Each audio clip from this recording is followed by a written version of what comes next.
Souvent, on me dit il faut vivre avec son temps ou c'est pratique.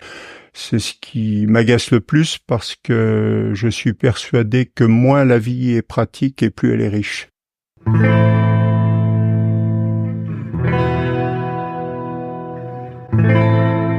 La vie sans mobile. Un podcast sur la déconnexion par Olivier Descamps.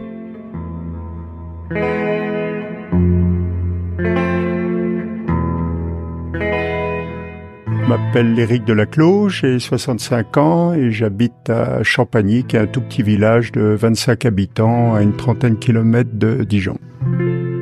Éric, c'est un poète, un vrai. Pas un type comme François que vous avez entendu au premier épisode. Pas un type comme moi. On a des métiers d'aujourd'hui, chercheurs, journalistes. On n'a pas de téléphone, mais on est connecté malgré tout. Quelque part, on est un peu snob. C'est so folklorique. Éric ressemble davantage à l'image qu'on se fait de la personne déconnectée. Jeune retraité, il a bossé à l'ONF, au milieu des chênes et des sapins. Il a un temps été sculpteur, il n'a ni portable, ni ordinateur, ni télé. Même le fixe... Je déteste cet appareil et donc il était hors de question qu'en plus j'en ai un sur moi en permanence, quoi. Un compromis, c'est peut-être d'avoir un téléphone fixe et ça me coûte, mais c'est difficile aujourd'hui de ne pas avoir du tout de téléphone. Internet pour moi serait une compromission. Tant que je peux éviter, je l'évite. Finalement l'étau se resserre, j'allais dire presque de mois en mois. Des fois, ça passe tout juste. J'ai acheté il y a 2 ans un vélo pliable. Le marchand me dit il me faut une adresse internet. Je lui dis j'ai pas internet. Il dit non, je peux pas vous le vendre si vous n'avez pas d'adresse internet. Je lui dis écoutez, je n'achète pas le vélo. Alors là, il dit on va essayer. Donc il a essayé de mettre sa propre adresse et ça marchait pas non plus. Je lui dis écoutez, vous vous débrouillez, moi c'est ça ou rien. Donc il m'a vendu le vélo et je sais pas ce qu'il a fait, mais il a bricolé un truc pour arriver à le vendre. C'est des rapports de force. C'est uniquement... Après, quand je dis c'est ça ou rien, j'étais prêt à me passer de vélo ou à faire tous les marchands de vélo de Dijon. Et en fait, c'est un bon exemple parce que cette adresse Internet est envoyée à la police pour retrouver en cas de vol le propriétaire. Donc c'est soi-disant pour assurer la sécurité en cas de vol. Mais bon, moi j'appelle ça du flicage, ça va au fichier de la police. Moi j'ai pas du tout envie d'être là-bas. Puis je lui ai dit au marchand, je lui ai dit si on me le vole, on me le vole. J'ai pas besoin que la police soit au courant, quoi. Des fois la vie sans téléphone, c'est compliqué. Enrichissant mais compliqué. Depuis que j'ai arrêté de sculpter, j'organise une exposition de dessin chaque année. La question de ces expositions, c'est aussi de le faire savoir autour de moi, sans Internet et sans téléphone non plus, quoi. Ça m'oblige finalement à faire beaucoup de courriers postaux, qui me coûtent d'ailleurs très cher, d'envoi pour faire connaître mon exposition. À chaque fois, je mets un petit mot personnalisé aux gens. Et finalement, j'entretiens un réseau de relations par ce biais-là, qui est un biais alternatif au téléphone et au courriel. J'entretiens un réseau de relations qui me paraît différent de celui des autres, avec des personnes qui ont un rapport aussi différent avec moi. Je le remarque particulièrement dans les courriers postaux aussi que j'entretiens. J'envoie à peu près une lettre par jour par la poste. Donc, vous voyez le budget que ça représente. Oh la vache! J'écris à la main. Du coup, les rapports sont différents, je pense, par rapport à un courriel. Et je me rends compte chez certains correspondants que mes lettres, qui sont des lettres souvent, il y a du volume quand même un peu, sont très mal lues, non pas parce que le sujet les intéresse pas ou que j'écrive mal, enfin là c'est de la vanité de ma part, mais plutôt par habitude de lire très rapidement sur un écran. Ça, j'ai vu que le comportement avait changé. Dernier exemple en date, c'est Métal Hurlant, qui est une revue créée en 1975 par Jean-Pierre Denay, Philippe Druyet et Moebius pour les fans de BD et de science-fiction. Le magazine revient sous forme de trimestriel. Donc je m'étais abonné il y a 1 an et je n'ai pas reçu de relance à cet abonnement. J'ai regardé sur le dernier numéro Et il y avait plus d'adresse postale et plus de téléphone, il y avait plus qu'un QR code. J'en ai déduit que les lecteurs de Métal Hurlant avaient tous un smartphone et que ceux qui n'en avaient pas étaient exclus.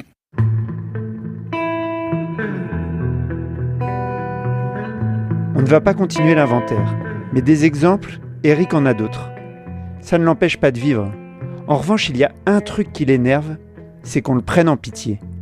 Une fois, j'ai écrit au président du département parce que ils ont un magazine horrible d'ailleurs.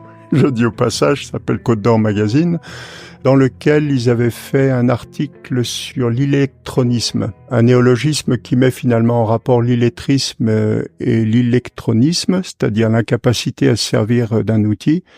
Et je trouve ça très blessant d'être comparé à des gens qui n'ont pas eu les capacités d'apprendre la lecture et ceux qui ne veulent ou ne peuvent pas se servir de l'outil.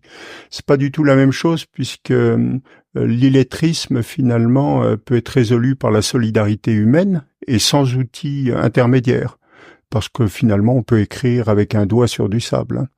Tandis que l'électronisme fait appel à un outil que personne n'est capable de fabriquer et crée une dépendance stricte vis-à-vis de ceux qui le fabriquent et le font fonctionner, que ce soit les data centers ou même les satellites, etc.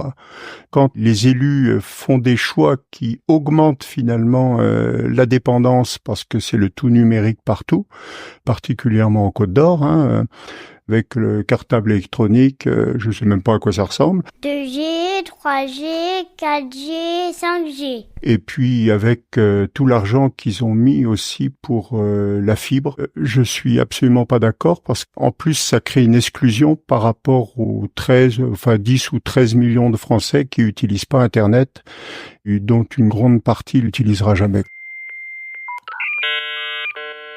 Contrairement à Eric, je suis content d'utiliser Internet dans la vie. Et j'en ai vraiment besoin dans mon travail. Mais j'ai pas la fibre. Ça m'empêche pas de faire des visios, de regarder du cinéma à la demande, d'envoyer des photos et des sons. Je sais plus si c'est dans une interview que j'ai faite il y a quelques mois ou lors de mes dernières vacances en Lozère. Un lieu qui a du tempérament, pas beaucoup de monde, de l'air frais, de l'air pur, vraiment le régal. Je rencontre un type qui se moque des néo-ruraux. Disons de certains néo-ruraux. Il me dit qu'auparavant, la première question posée avant de s'installer était « Il y a une école dans le village ?» Désormais, cette question, c'est plutôt « Il y a la fibre ?» Vous connaissez cet insoluble débat sur la différence entre l'insécurité, que l'État doit limiter au maximum, et le sentiment d'insécurité, qui est quelque chose de plus personnel.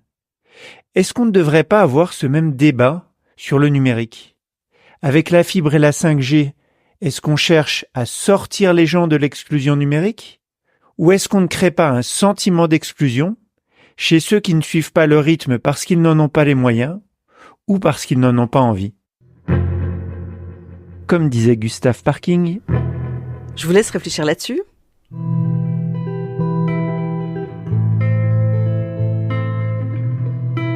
il y a un sacré décalage entre cette politique numérique et les réactions dans la vraie vie.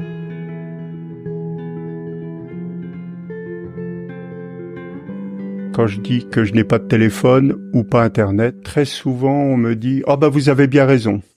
Voilà, c'est la remarque la plus fréquente. Bon alors, je ne réponds rien, mais je me dis pourquoi tout le monde ne fait pas comme ça, quoi. On téléphone de plus en plus par ennui plutôt que par nécessité. Ça, je le vois dans la rue ou quand je regarde les gens, ils ont rien à faire et pof, ils prennent le téléphone et puis si je suis à côté, j'entends bien la teneur de la conversation, c'est plus pour passer le temps, quoi. Souvent, je fais des dessins très rapides de 30 secondes, 1 minute dans la rue et je ne dessine plus que des gens avec des téléphones maintenant. Je peux pas dire que ça m'énerve de voir les gens avec des téléphones, hein. Non, ça m'énerve. Je suis plutôt un observateur de transformation des habitudes, mais je porte pas un jugement là-dessus. Si les gens ont envie de ça, pourquoi pas. Mais Ce qui m'ennuie, c'est si on m'oblige à modifier ma propre attitude, quoi. Dans l'espace privé, l'espèce de dépendance qu'ont certaines personnes avec leur mobile, ça m'ennuie. Dès qu'ils sonnent, ils vont voir, écouter. Même si ma mère, par exemple, qui a 85 ans, il suffit qu'elle reçoive un texto ou un appel, on est en train de parler, pouf, ça s'arrête et elle va voir, quoi.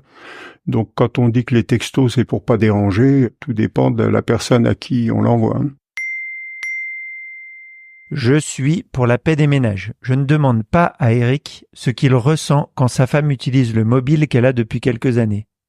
Je sais juste par expérience que ce n'est pas facile de tenir dans le temps la posture du grand sage. Tout le monde le sait d'ailleurs. Même ceux qui ont conscience qu'ils se font dévorer par leur écran, mais qui ne peuvent s'empêcher de dire à leurs enfants de faire autre chose, de lire, de sortir un peu.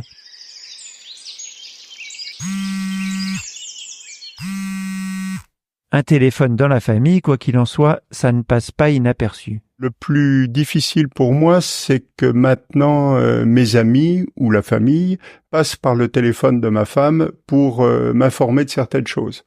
Et alors là, quoi faire, quoi. Boycotter complètement le téléphone de mon épouse, je pense qu'il y a une partie de mes amis ou familles qui comprendraient absolument pas. Ça m'est arrivé quelques fois que les gens m'appellent et veuillent m'avoir sur son téléphone. Je l'ai fait, mais de tellement mauvaise grâce qu'ils n'ont jamais recommencé. Bizarrement, ils emploient assez peu le fixe pour m'avoir. Je pense que si j'avais un téléphone mobile, ces mêmes personnes n'hésiteraient pas à m'envoyer surtout des textos. Voilà, le texto, ça c'est une sacrée invention aussi, c'est pour pas déranger, disent les gens, mais bon, je sais pas, quand c'est quelqu'un dont on attend des nouvelles, c'est pas un dérangement, hein. On peut dire c'est un vieux qui parle et qui regrette le bon vieux temps, mais à l'adolescence, je n'idéalisais pas plus le monde qu'aujourd'hui, ou je le dévalorisais pas plus qu'aujourd'hui, c'était pas le monde dont je rêvais déjà à 16 ans, hein. Mais enfin, il faut vivre avec son temps, non ? Alors ça, c'est l'argument peut-être le plus difficile à balayer. On peut mettre ça en parallèle avec la phrase « on n'arrête pas le progrès » aussi, hein. La question du progrès, elle a déjà été débattue par des philosophes et en fait, le progrès n'a d'autre justification que lui-même, c'est-à-dire d'avancer. Maintenant, où est-ce qu'il va, personne ne s'en soucie. Et c'est vrai que on n'arrête pas le progrès. Mais c'est pas une raison non plus pour aller lui donner, j'allais dire, du carburant pour qu'il avance plus vite, quoi. Franchement, j'arrête très bien là-dessus. Mais le journaliste que je suis ne résiste pas à la tentation de faire un petit pas de côté. Disons que c'est un bonus. Sans les réseaux pour s'informer, il reste les bons vieux médias. Et Eric, c'est la première personne que j'entends depuis 1000 ans qui en dit du bien. J'ai vu un changement dans le comportement des gens que je connais dans mon entourage sur les informations qu'ils me donnent. Je dis bon, j'ai jamais entendu ça, et je me rends compte que ça vient d'Internet. Que ça soit vrai ou faux, c'est pas trop le problème, c'est plus que ces informations sont prises souvent pour argent comptant. Il y a des médias dans lesquels j'ai à peu près confiance, tout en gardant mon esprit critique, hein. Mais ça dépend. Je sais pas comment vous dire. Il y a des informations qui sont brutes, sur lesquelles j'aurai confiance. En revanche, sur les analyses qui sont faites, souvent je les écoute peu ou pas, parce que je m'estime de toute façon pas compétent pour avoir un avis critique là-dessus.